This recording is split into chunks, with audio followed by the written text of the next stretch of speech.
Hi everyone, I'm Elle. I'm here today sharing a video. Get ready with me, quick and easy. The first product that I'm using is Maybelline, their Grippy Serum Hydrating Grip Primer Makeup.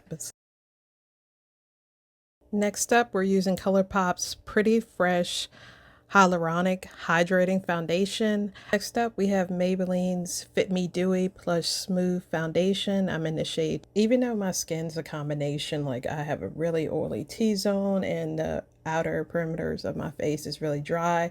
I found that as I'm getting older, I'm leaning more so towards the hydrating products where I like them mixed together. It kind of, to me, has a great blend and the color scheme fits more so with my skin type. Dotting the mix of the two foundations on my face all over.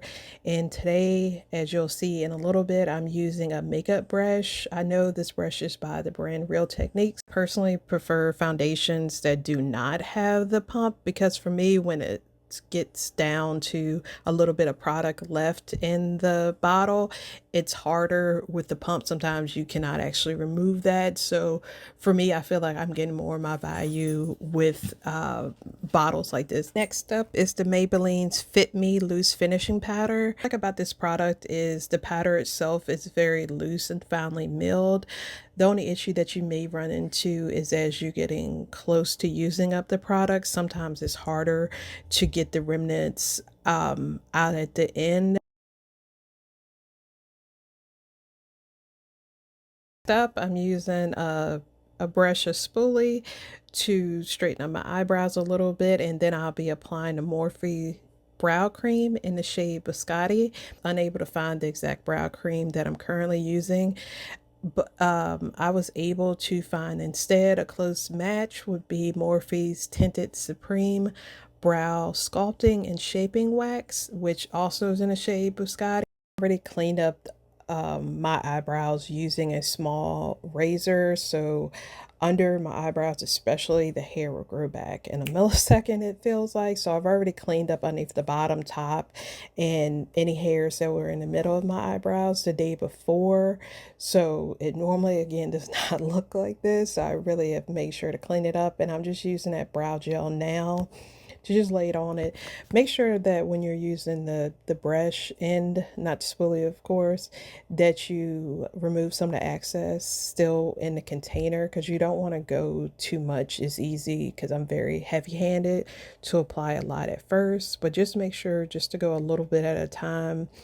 The bulk of the time my eyebrows do not look like twins, they look like very distant cousins, but they're still trying to have the best time of their life. They're there. Next up, we have Maybelline's Great Lash Mascara. It gives a little bit of hold. It's not all day. The next product is from LA Girl. It's the Sunset Days Bronzer. I actually purchased it at my local TJ Maxx. I believe it was $6.99. So throughout this video and the products, I would recommend checking your local, I believe it's all kind of the same store, TJ Maxx, Home Goods, Marshalls, and seeing if you can find some of the brands there. It'll save you a little bit of money. Or like I mentioned before, if it's during the major holidays, a lot of brands have some great markdowns. It's smooth, and for me it blends well, so I would recommend this if you see this, if you're out and about, or directly from the manufacturer's website. Up is LA Colors Red Rouge Blush in the shade Stoked. The dedication that they have to package your material, literally delivery person could have kicked that box from the time that they got it to my house and nothing would have broken. That's how well packaged it was. This blush is very finely milled, so just be careful. This come with a small blush brush to use, as well as the mirror within the same compact. I don't know what that brush is. It's gone, it's lost, it ain't coming back. The next product is NYX, the Buttermelt Highlight in the shade Glazed Butter. I saw that NYX launched their highlighters. I was intrigued. I like the look of the packaging online, as well as the different color schemes, like all the pretty like golds, as well as they have a really pretty purple and teal color as well. So I just took a chance and purchased it, and I really love it. It's very pigmented, in this particular shade it meshes well with my skin. And the next product is ColourPop Pretty Fresh face powder in the shade Light 8. I like to at least like chisel out a little bit so it doesn't get too muddy or heavy, so I can make sure to bring back my actual skin tone so it doesn't feel like that contour and blush comes all the way down to my jawline. So I like to use this powder. It's very lightweight but still pigmented, just to clean up any areas that I felt like I went too heavy handed on. And just take a fluffy brush. I believe this brush was from an old set from BH Cosmetics. Next up, we have MAC Cosmetics Pro Longwear Paint Pot Cream Eyeshadow. I know you're like $28. How is that affordable? But I only purchase this as an eyeshadow primer when there's major sales. The next product is LA Girl's Sunset Days eyeshadow palette, Under the Sun. I found this eyeshadow palette, I believe, at my local TJ Maxx at Marshall's for $7.99. But this eyeshadow palette is available directly from LA Girl's website. So again, you can order directly from the manufacturer or you can save some coin. What I really like about it, LA Girl products in general, is their eyeshadow palettes are very pigmented.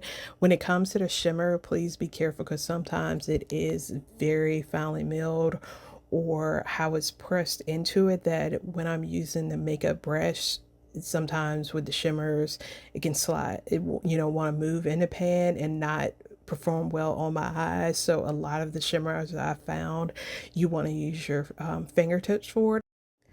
I really wanted this look to be simple, so I went in with the lighter browns in the crease, and then I deepened it up with that darker shade of brown near the bottom. And I kept in here the footage of just how much I blend. Sometimes it may be a little too much, but when I'm doing my makeup, it's just so relaxing to me and just time for me to just vibe, not think of anything. So sometimes I don't even realize how many times I've been blending on one eye until I have to tell myself, "Hey, let's go to the next side. Like it's too intense. It's blended, girl. Like let's move on."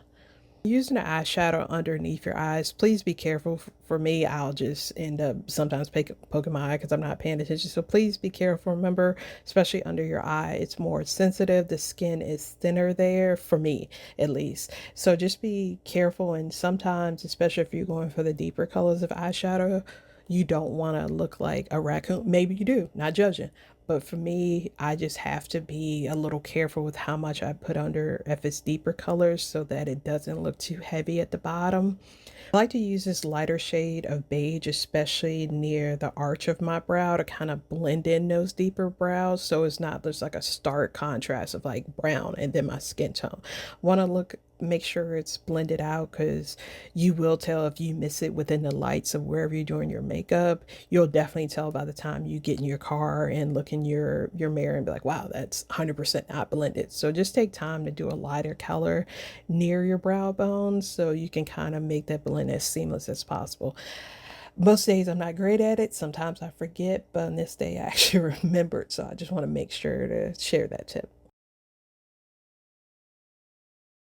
So this even deeper shade of brown, I'm just applying to the very corners of my eyes to do like a little bit of definition, but it's not strong. Like I know it's there, you can see a little bit of the difference, but it's just to give it a little something at like the corner of it. And on here, you can see me just making sure to mush the access or push the access of the product more in the brush by using the lid of the product, or you can just tap off, or you can anyway, so you make sure that you're not applying all the product on your brush to your face, because if there's fallout, you don't want that on your cheeks that you'll have to just swipe away with later with the brush. So just tap out any fallout, of course, before you apply the eyeshadow directly to your lid.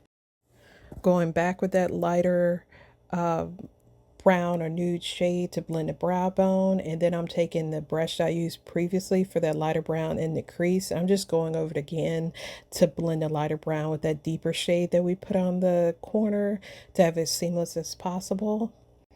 Next, we're using our finger to go into that beautiful gold shimmer. Sometimes, especially in the middle, I'll use like my index finger or whatever works good for you to make sure that's on there. Sometimes as I'm getting closer to the corner of my eye, I like to use a smaller brush to kind of not do a cut crease, but to at least make it a little bit more blended with that matte brown that we use for the crease color. So this definitely helps me as well. And if you want a little bit more, just go back into it and tap it on the lid. I'm using this lighter shimmer color here for the inner corner highlight, but this is honestly as subtle as I can be. I'm using a brush here. You could use like your pinky finger and kind of get in there. Sometimes it is difficult for me because I'll try my best to be as precise, and then the glitter will be like on the middle of my nose. Like it just has a mind of its own. But using this smaller brush really helps me to get into that corner. Please be careful because you don't want glitter or any shimmer in your eye. If you do get that, please be careful. If you're using like a cotton, a Q-tip or whatever to help, just really be careful as you're going around your eye. And sometimes I'll use whatever excess of this lighter shimmer shade that I put in the inner corner. I'll use that lighter shimmer color on my eyebrow arch as well, just to add a little something there. It's not usually too intense, but it just gives a little extra sparkle depending on the way that you tilt your head. So here's what it's looking like so far. You can see that beautiful gold shade you can see the beautiful gold shade for the shimmer. I really like how it turned out. It's very simple. You can see it was only a few shades, but just gave it a little something something. Next product is Tarte, the Picture Perfect Lash Curler.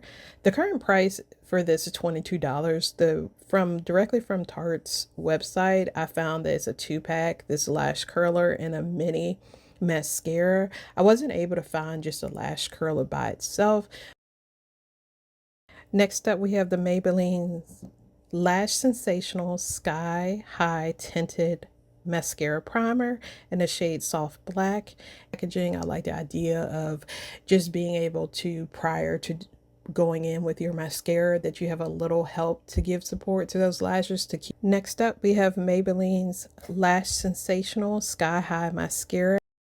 It took me a little bit to get used to this mascara because in the past I've only had mascara that had the wands that had more of the bristles, and this being more of the just a silicone, more flexible, I had to really get used to it. And see, I looked up to show you, but like, hey, there it's something. You can tell that lashes do exist.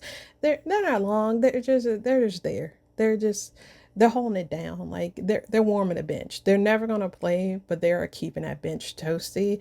But I still make sure to show love to them. The next brand is Kiss, the Sister Nature Clear Strip Lash Adhesive. To apply the lashes, I'm using the Kiss Falscara False Eyelash Applicator. The next product is by Kiss. We're on a roll with the Kiss brand right now, so just bear with me. So it's by Kiss, the So Wispy False Eyelashes Multi-Pack, where you get 5 pairs, and the style I'm using is number 01. What I really like about these lashes is that the band is clear near my lash line. When it's like the thicker band, for me, it's hard for me to blend unless I'm doing a wing eyeliner. And I'm on the struggle bus as well with the wing eyeliner, depending on a particular day, because just like my eyebrows, they're never sisters. When I'm doing eyeliner, they're not even distant cousins. They don't know each other. Next up is the ColourPop Lippy Pencil in the shade 951. And to me, I really have loved ColourPop, the brand, throughout the years. For these lippy pencils, I noticed that they sharpen very well. I typically 0 to never have any issues with breakage. They're very pigmented, last a long time, and the best thing is that ColourPop frequently has great sales. Next up, we're using LA Girl's Lip Haze Blurring Soft Matte Lip Color in the shade Taken. This product, even though it's matte, is very lightweight and buildable. I wouldn't go over like 2 or 3 coats because you know how it is with matte products. It can get a little cakey sometimes, even if your lips are exfoliated and moisturizing. Really, 1 swipe or 2 for me does it well, and it just feels very lightweight, like it's not bare. I don't have that cakey feeling. Next up, we're still sticking with LA Girl because again, they make some great products. So LA Girl's Lumalicious, probably pronounced it wrong, sorry, Lumalicious Glow Lip Gloss in the shade Champagne. when I say like this is one of my favorite lip glosses, I'm not lying. Like I know I purchased like 3 or 4 offset when they were on sale even out. I love this as a topper for any shade that I'm going with. But this is the final look. I appreciate you guys so much for taking the time to watch this, and I appreciate your support, and please continue to watch my videos. A lot of them are in work editing. This is really just an outlet for me to express my love for makeup throughout the years. I've been really thinking about putting up some videos and just joining a community that loves makeup and hair products. Please share your thoughts and comments below. Hope you have a great day. Take care.